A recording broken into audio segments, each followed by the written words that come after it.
Hi friends, അസ്സലാമു അലൈക്കും. അപ്പോൾ ഇന്നത്തെ ഒരു വീഡിയോ എന്ന് പറയുന്നത് നമ്മൾ തലശ്ശേരി നാട്ടിലും കണ്ണൂർ നാട്ടിലെല്ലാം രാവിലെ പുതിയാപ്പിളക്ക് വെച്ച് കൊടുക്കുന്ന സ്പെഷ്യലായിട്ടുള്ള ചായൻ്റെ കടീൻ്റെ റെസിപ്പി ആയിട്ടാണ് വന്നത്.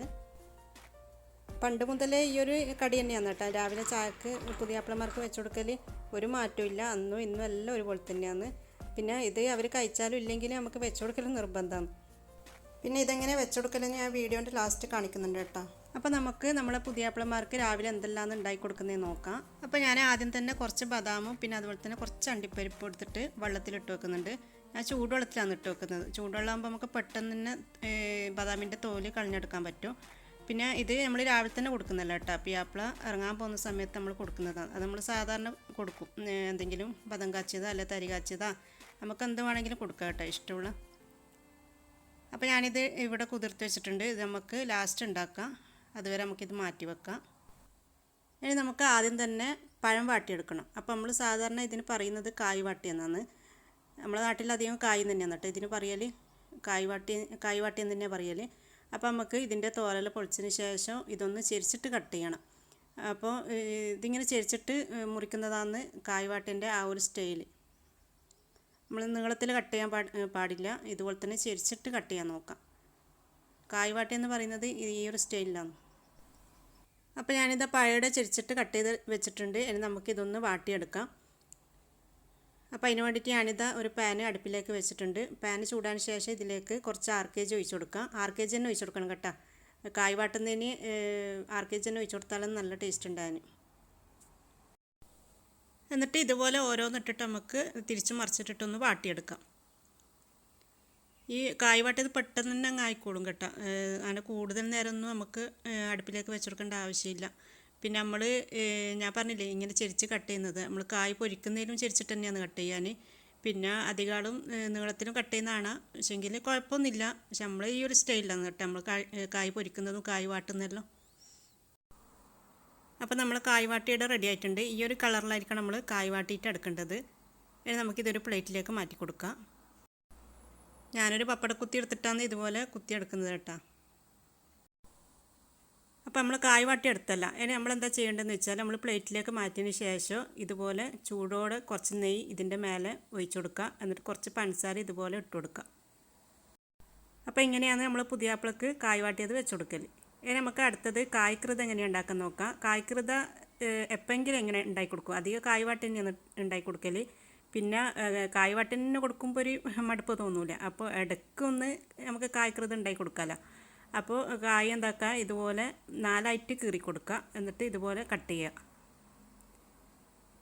ഇങ്ങനെ ചെറിയ പീസാക്കിയിട്ട് കട്ട് ചെയ്തെടുക്കുക. കണ്ടില്ല, ഇതുപോലെ കട്ട് ചെയ്യുക.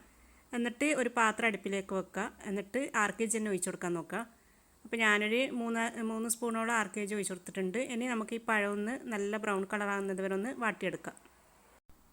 പിന്നെ ഈ കായ്ക്കൃത അധികം വൈകുന്നേരം കേട്ടോ ഉണ്ടാക്കി കൊടുക്കൽ. രാവിലെ അധികം കായ് വാട്ടി തന്നെയാണ് വെച്ച് കൊടുക്കൽ. ഇത് എപ്പോഴെങ്കിലും ഉണ്ടാക്കി കൊടുക്കും. രാവിലെ വൈകുന്നേരമാണ് അധികം ഉണ്ടാക്കി കൊടുക്കൽ. അപ്പോൾ നമ്മൾ പഴയുടെ ബ്രൗൺ കളറായിട്ട് കിട്ടിയിട്ടുണ്ട്. ഇനി നമുക്കിതിലേക്ക് 2 മുട്ട ഉടച്ചൊഴിക്കുക. ഇനി നമുക്കിതിലേക്ക് മധുരത്തിന് ആവശ്യമായിട്ടുള്ള പഞ്ചസാര ഇട്ട് കൊടുക്കുക. എത്രയാണോ മധുരം വേണ്ടത് അത്ര ഇട്ട് കൊടുക്കാൻ. എന്നിട്ട് കുറച്ച് ഏലക്കായൻ്റെ പൊടി ഇട്ട് കൊടുക്കുക. എന്നിട്ട് ഇതെല്ലാം കൂടിയിട്ടൊന്ന് മിക്സ് ചെയ്തെടുക്കുക. ഈ മുട്ട ഒന്ന് വേകുന്നവരൊന്ന് ഇതുപോലെ ഒന്ന് ഇളക്കി കൊടുക്കുക. അപ്പോൾ നമ്മൾ കായ്ക്കൃതയുടെ റെഡി ആയിട്ടുണ്ട്. ഇനി നമുക്കിതൊരു പ്ലേറ്റിലേക്ക് മാറ്റി കൊടുക്കാം. നല്ല ഈസിയാണ് ഈ ഒരു കായ്ക്കൃത ഉണ്ടാക്കാൻ. ഇനി അടുത്തതായിട്ട് നമ്മൾ പുതിയാപ്പിളക്ക് വെച്ച് കൊടുക്കുന്നത് മുട്ട ദോശയാണ്. അപ്പോൾ മുട്ട ദോശയ്ക്ക് വേണ്ടിയിട്ട് ഞാൻ ഒരു പാത്രത്തിലേക്ക് 1/2 കപ്പ് മൈദയും പിന്നെ ഒരു മുട്ട, പിന്നെ ലേശം ഉപ്പ് ലേശം മതി, ഒരു നുള്ളു മതി. പിന്നെ ആവശ്യത്തിന് വെള്ളം ഒഴിച്ചിട്ട് നല്ലോണം ഒന്ന് കലക്കിയെടുക്കുക. നല്ല നൈസായിട്ട് കലക്കിയെടുക്കാൻ നോക്കുക. കട്ടയില്ലാണ്ട് തന്നെ കലക്കിയെടുക്കണേ. ഈ ദോശ നല്ല അടിപൊളി ടേസ്റ്റാണ്. ഇത് ചൂടാറിയതിന് ശേഷമാണ് കഴിക്കേണ്ടത്. നമ്മൾ ചൂടോടെ കഴിക്കരുത്. ചൂടോടെ കഴിക്കുമ്പോൾ പഞ്ചസാരൻ്റെ ആ ഒരു കടി ഉണ്ടാകുമ്പോൾ അത്ര ടേസ്റ്റ് ഉണ്ടാവില്ല. അപ്പോൾ കുറച്ച് ചൂടാറിയതിന് ശേഷം വേണം നമ്മൾ ഈ ദോശ കഴിക്കാൻ. അപ്പോൾ ഞാനിത് നല്ല കട്ടയില്ലാണ്ട് കലക്കിയെടുത്തിട്ടുണ്ട്. ഇതുപോലെ നല്ല നൈസായിട്ട് തന്നെ കലക്കിയെടുക്കാൻ നോക്കാം. നമ്മൾ സാധാരണ ദോശക്ക് എങ്ങനെ മാവ് കലക്കിയെടുക്കുന്ന അതുപോലെ തന്നെ. ഇനി ഈ ദോശ ചൂടാൻ വേണ്ടിയിട്ട് ഞാനിത് ഒരു ഓട് അടുപ്പിലേക്ക് വെച്ചിട്ടുണ്ട്. എന്നിട്ട് ചൂടാന് ശേഷം ഇതുപോലെ നല്ല നൈസായിട്ട് തന്നെ നമ്മൾ പരത്തിയെടുക്കാൻ നോക്കാം. അപ്പോൾ സൈഡിൽ ഇങ്ങനെ ചെറുങ്ങനെ ഒന്ന് ഇളകി വരുന്ന സമയത്തോടെ നമ്മൾ മറിച്ചിട്ട് കൊടുക്കാൻ. നല്ല നേരിയതായിട്ട് തന്നെ ചുട്ടെടുക്കാൻ നോക്കണം, എന്നാലന്ന് ടേസ്റ്റ് ഉണ്ടാകാൻ. പിന്നെ അതുപോലെ തന്നെ തടിയാൻ പാടില്ല, തടിയായി കഴിഞ്ഞാൽ ഈ ദോശക്ക് അത്ര ടേസ്റ്റ് ഉണ്ടാവില്ല കഴിക്കുന്ന സമയത്ത്. അപ്പോൾ അതിങ്ങളൊന്ന് ശ്രദ്ധിക്കാം. ഇനി നമുക്ക് ഈ ദോശ ഒരു പ്ലേറ്റിലേക്ക് മാറ്റി കൊടുക്കുക. എന്നിട്ട് ചൂടോടെ തന്നെ എന്താക്കുക, കുറച്ച് നെയ്യ് ഇതിൻ്റെ മേലെ പുരട്ടി കൊടുക്കുക. എന്നിട്ട് പഞ്ചസാര ഇട്ട് കൊടുക്കുക. ഈ ചൂടോടെ തന്നെ ഇട്ട് കൊടുക്കണം കേട്ടോ, ദോശ ചൂടുള്ള സമയത്ത് തന്നെ ഇട്ട് കൊടുക്കാൻ നോക്കുക. എന്നിട്ട് ഇതുപോലെ ഒന്ന് മടക്കി കൊടുക്കുക. ഇനി നമുക്ക് ഇത് വേറൊരു പ്ലേറ്റിലേക്ക് മാറ്റി കൊടുക്കുക. എന്നിട്ട് ബാക്കിയുള്ള ദോശ ഇതുപോലെ ചുട്ടെടുക്കുക. പിന്നെ ഞാൻ ഉണ്ടാക്കുന്ന ഈ സാധനങ്ങളെല്ലാം നമ്മൾ ഒരുമിച്ച് വെച്ചെടുക്കും ചെയ്യില്ല കേട്ടോ. നമ്മൾ കായ്വാട്ടിയും മുട്ടയും വെച്ചെടുക്കും, അത് നിർബന്ധമാണ്. പിന്നെ അതിൻ്റെ കൂടെ ഇങ്ങനെ ദോശയും പിന്നെ ദോശയ്ക്ക് പകരം ബ്രെഡ് അങ്ങനെ മാറി മാറി വെച്ചെടുക്കലാന്ന്. നമ്മൾ കായ്വാട്ടിയും മുട്ടയും എന്താണ് നിർബന്ധമായിട്ട് തന്നെ വെച്ചെടുക്കും. അപ്പോൾ ഇത് നമ്മൾ ദോശയുടെ റെഡി ആയിട്ടുണ്ട്. ഇനി നമുക്ക് ബ്രെഡ് വാട്ടി ഉണ്ടാക്കാം. അപ്പോൾ അതിന് വേണ്ടിയിട്ട് ഞാൻ 3 മുട്ട ഒരു പാത്രത്തിലേക്ക് ഉടച്ചു വയ്ക്കുന്നുണ്ട്. എന്നിട്ട് ഇതിലേക്ക് ആവശ്യത്തിനുള്ള പഞ്ചസാരയും പിന്നെ കുറച്ച് ഏലക്കായൻ്റെ പൊടി ഇട്ട് കൊടുക്കുക. എന്നിട്ട് നല്ലോണം ഒന്ന് അടിച്ചെടുക്കുക. വിസ്ക് അങ്ങനെ വെച്ചിട്ടോ അല്ല സ്പൂൺ വെച്ചിട്ടോ അങ്ങനെ നല്ലോണം ഒന്ന് അടിച്ചെടുക്കുക. പിന്നെ ഈ ഒരു ബ്രെഡ് വാട്ടിക്ക് നല്ലൊരു ടേസ്റ്റ് കിട്ടാൻ വേണ്ടിയിട്ട് നമുക്ക് ഈ മുട്ടയിലേക്ക് കുറച്ച് പാല് ചേർത്ത് കൊടുക്കുക കേട്ടോ. നിർബന്ധമൊന്നുമില്ല, പാല് ചേർത്ത് കൊടുക്കുമ്പോൾ കുറച്ചും കൂടി നല്ല ടേസ്റ്റ് ആയിരിക്കും. പിന്നെ ബ്രെഡ് വാട്ടുമ്പോൾ നമ്മൾ മിൽക്ക് ബ്രെഡ് തന്നെ എടുക്കാൻ നോക്കാം കേട്ടോ. മിൽക്ക് ബ്രെഡ് ആകുമ്പോൾ നല്ല ടേസ്റ്റ് ആയിരിക്കും. ഇതെല്ലാം എല്ലാവർക്കും അറിയുന്ന കാര്യമായിരിക്കും, പക്ഷേങ്കിൽ ഞാൻ ഇന്നലെ ഒരു വീഡിയോയിൽ പറഞ്ഞു, ഇപ്പോഴത്തെ പെൺകുട്ടികൾക്ക് നല്ല ഉപകാരമായിരിക്കും. ഇതുപോലെ അവർക്ക് ഈസി ആയിട്ട് ചെയ്തെടുക്കാമല്ലോ. പിന്നെ ഇതെല്ലാം നമുക്ക് രാവിലെ തന്നെ ഉണ്ടാക്കി തരുന്നത് നമ്മൾ ഉമ്മ തന്നെയാണ് കേട്ടോ. പിന്നെ നമ്മൾ എണീച്ച് കഴിയുമ്പോഴത്തേക്ക് ഉമ്മ റെഡിയാക്കിയിട്ടെല്ലാം വെക്കും. അത് ഉമ്മാക്കൊരു ശീലം തന്നെയാണ്, അല്ലാണ്ട് പിന്നെ നമ്മളെ മടി കൊണ്ടല്ല കേട്ടോ. ഉമ്മാക്ക് അത് ഒരു ശീലമായിപ്പോയി. ഇങ്ങനെ പുയ്യാപ്ല നാട്ടിലുണ്ടാകുമ്പോൾ രാവിലെ തന്നെ കായ് വാട്ടി മുട്ടെല്ലാം റെഡിയാക്കി വെക്കലല്ലോ. അപ്പോൾ നമ്മൾ ബ്രെഡ് വാട്ടിയതിടെ റെഡി ആയിട്ടുണ്ട്. ഇനി നമുക്ക് മുട്ട പുൽസ ഉണ്ടാക്കാം. മുട്ട പുൽസ ഉണ്ടാക്കുന്ന എല്ലാവർക്കും അറിയുന്ന കാര്യം തന്നെയാണല്ലോ അല്ലേ. അപ്പോൾ ഞാൻ ഈ ഒന്നേ കാണിക്കുന്നുള്ളൂ. നമ്മൾ രണ്ട് മുട്ടയാണ് വെച്ച് കൊടുക്കല് കേട്ടോ. അപ്പോൾ ഞാനിതാ മുട്ട പുൽസ റെഡിയാക്കി വെച്ചിട്ടുണ്ട്. ഇനി ഇതിൻ്റെ മേലെ കുറച്ച് കുരുമുളക് പൊടിയും പിന്നെ കുറച്ച് ഉപ്പും. ഞാൻ ഉപ്പ് ഇതാ ഈ ഒരു ചെറിയൊരു ഹോൾസിൻ്റെ ഭാഗത്തു നിന്നാണ് ഇട്ട് കൊടുക്കുന്നത്. ചെറുങ്ങനെ ഒന്ന് പാറ്റി കൊടുത്താൽ മതി, കൂടുതലായിപ്പോണ്ട, മുട്ടക്ക് പെട്ടെന്ന് ഉപ്പ് പിടിക്കുമല്ലോ. അപ്പോൾ നമ്മളെ ചായൻ്റെ കടിയെല്ലാം റെഡി ആയിട്ടുണ്ട്. ഇനി നമുക്ക് വെള്ളവും പാലും മിക്സ് ചെയ്തിട്ട് നല്ലൊരു ചായ ഉണ്ടാക്കാം. അപ്പോൾ അതിന് വേണ്ടിയിട്ട് ഞാൻ 1/2 ഗ്ലാസ് വെള്ളവും 1/2 ഗ്ലാസ് പാലാണ് എടുത്തത്. എന്നിട്ട് അതിലേക്ക് നമുക്ക് മധുരത്തിന് ആവശ്യമായ പഞ്ചസാര ഇട്ട് കൊടുക്കാം, പിന്നെ ചായപ്പൊടിയും. ചായ പെട്ടെന്നാവുമല്ലോ, അപ്പോൾ നല്ല അടിപൊളി ചായ റെഡിയായി. അപ്പോൾ ഇങ്ങനെ ചായ ഉണ്ടാക്കുമ്പോൾ നല്ല ടേസ്റ്റ് ആയിരിക്കും കേട്ടോ, പാലും വെള്ളവും മിക്സ് ആക്കിയിട്ട് ഉണ്ടാക്കുമ്പോൾ. അപ്പോൾ ഇത് നമ്മളെ ചായയും കടിയുടെ റെഡി ആയിട്ടുണ്ട്. ഇനി ഇതെങ്ങനെ വെച്ചുകൊടുക്കലേ നമുക്ക് നോക്കാം. അപ്പോൾ ഞാനിതാ ചായ ആദ്യം തന്നെ വെച്ച് അതിൻ്റെ അടുത്ത് മുട്ട പുൽസ വെച്ച് പിന്നെ ഇതൊക്കെ നമ്മൾ കായ് വാട്ടിയത്. അപ്പോൾ ഇങ്ങനെ ആദ്യം തന്നെ നമ്മൾ വെച്ച് കൊടുക്കും. നമുക്ക് വേണമെങ്കിൽ കായ് വാട്ടിയും മുട്ടയും മാത്രം വെച്ച് കൊടുക്കുക, പിന്നെ അതിൻ്റെ ഒക്കെ ഈ ദോശയും വെച്ച് കൊടുക്കുക, അല്ലെങ്കിൽ ദോശയ്ക്ക് പകരം ബ്രെഡും വെച്ച് കൊടുക്കുക. അങ്ങനെയാണ് വെച്ച് കൊടുക്കല് കേട്ടോ നമ്മൾ സാധാരണ. ഇനി ഇത് അടുത്തതായിട്ട് ഞാൻ കായ് വാട്ടിയും മുട്ടയും പിന്നെ ബ്രെഡും ആക്കിയിട്ട് വെച്ച് കൊടുത്തിട്ടുണ്ട്. ദോശ ഞാൻ മാറ്റി, നമുക്ക് ഇങ്ങനെയും വെച്ച് കൊടുക്കാം. അതുകൊണ്ട് ഞാൻ പറഞ്ഞത് നമ്മൾ കായ് വാട്ടിയും മുട്ടയും വെച്ച് കൊടുക്കുന്നത് നിർബന്ധമാണ്.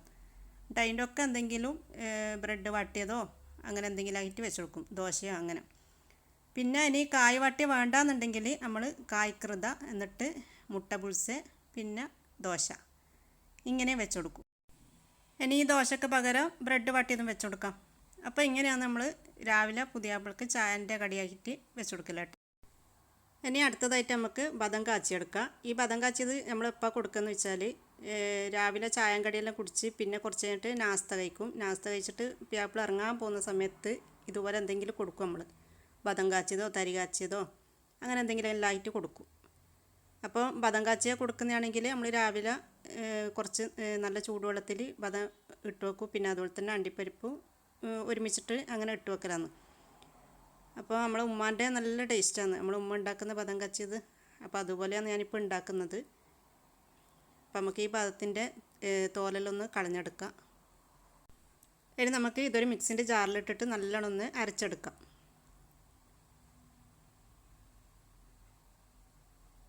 ആദ്യം നമുക്കിതിൽ കുറച്ച് പാൽ ചേർത്തിട്ട് അരച്ചെടുക്കുമ്പോൾ നല്ലോണം അരഞ്ഞിട്ടു. പക്ഷെ ഞാൻ ആദ്യം തന്നെ ഒന്ന് ഇത് മാത്രമായിട്ടൊന്ന് അരച്ചെടുത്തിട്ടുണ്ട്. എന്നിട്ട് അതിന് ശേഷം കുറച്ച് പാലൊഴിച്ചിട്ട് നല്ല പേസ്റ്റ് രൂപത്തിലാക്കിയിട്ട് അരച്ചെടുക്കാം. ഇനി നമുക്ക് ഒരു പാത്രം അടുപ്പിലേക്ക് വെച്ചിട്ട് അതിലേക്ക് പാലൊഴിച്ച് കൊടുക്കാം. എന്നിട്ട് നമ്മൾ അരച്ച് വെച്ച ഈ ബദവും അണ്ടിപ്പരിപ്പുണ്ടല്ലോ അത് ഇതിലേക്ക് ഇട്ട് കൊടുക്കുക. ഈ പാലിലേക്ക് തന്നെ ഇട്ട് കൊടുക്കുക. എന്നിട്ട് ആവശ്യത്തിനുള്ള പഞ്ചസാര ഇട്ട് കൊടുക്കുക. എന്നിട്ട് ഇതിൻ്റെ ഫ്ലെയിം ഓണാക്കിയതിന് ശേഷം ഇതുപോലെ ഒന്ന് ഇളക്കി കൊടുക്കുക. ഇനി ഈ പാല് തിളച്ച് വരാനാകുന്ന സമയത്ത് കുറച്ച് ഏലക്കായൻ്റെ പൊടി ഇട്ടിട്ട് നല്ലോണം ഒന്ന് ഇളക്കി കൊടുക്കുക. കൈവെക്കാണ്ട് ഇളക്കി കൊടുക്കാൻ നോക്കുക, അല്ലെങ്കിൽ കട്ട കിട്ടും കേട്ടോ. അപ്പോൾ നമ്മൾ ബദം കാച്ചിയുടെ റെഡി ആയിട്ടുണ്ട്. എന്നിട്ട് ഇത് നല്ലൊരു ഗ്ലാസ്സിലേക്ക് ഒഴിക്കുക. പിന്നെ ഞാൻ കുറച്ച് സാഫ്രോൺ എടുത്തിട്ട് ഇതിൻ്റെ മേലെ ഒന്ന് ഇട്ട് കൊടുത്തിട്ടുണ്ട്. ഇത് നിർബന്ധമൊന്നുമില്ല, സാഫ്രോൺ ഇട്ട് കൊടുക്കുമ്പോൾ കുറച്ചും കൂടി നല്ല ടേസ്റ്റ് ആയിരിക്കും. നിങ്ങളുടെ കയ്യിൽ സാഫ്രോൺ ഉണ്ടെങ്കിൽ ബദം കാച്ചുന്ന സമയത്ത് കുറച്ച് ഇട്ട് കൊടുത്താലും കുഴപ്പമില്ല കേട്ടോ. അപ്പോൾ ഇതാണ് നമ്മളെ തലശ്ശേരി കണ്ണൂർ പുതിയാപ്പിളമാർക്ക് വെച്ച് കൊടുക്കുന്ന രാവിലത്തെ ചായൻ്റെ കടി. അപ്പോൾ ഇന്നത്തെ ഈ ഒരു വീഡിയോ നിങ്ങൾക്ക് എല്ലാവർക്കും ഇഷ്ടമായെന്ന് വിചാരിക്കുന്നു. അപ്പോൾ എൻ്റെ വീഡിയോ ഇഷ്ടമായിട്ടുണ്ടെങ്കിൽ ലൈക്ക് ചെയ്യാനും ഫാമിലി ഫ്രണ്ട്സിനൊക്കെ ഷെയർ ചെയ്യാനും എൻ്റെ ഈ ചാനൽ നിങ്ങൾ ആദ്യമായിട്ടാണ് കാണുന്നതെങ്കിൽ പ്ലീസ് ഒന്ന് സബ്സ്ക്രൈബ് ചെയ്യാനും മറക്കരുത്. Thank you.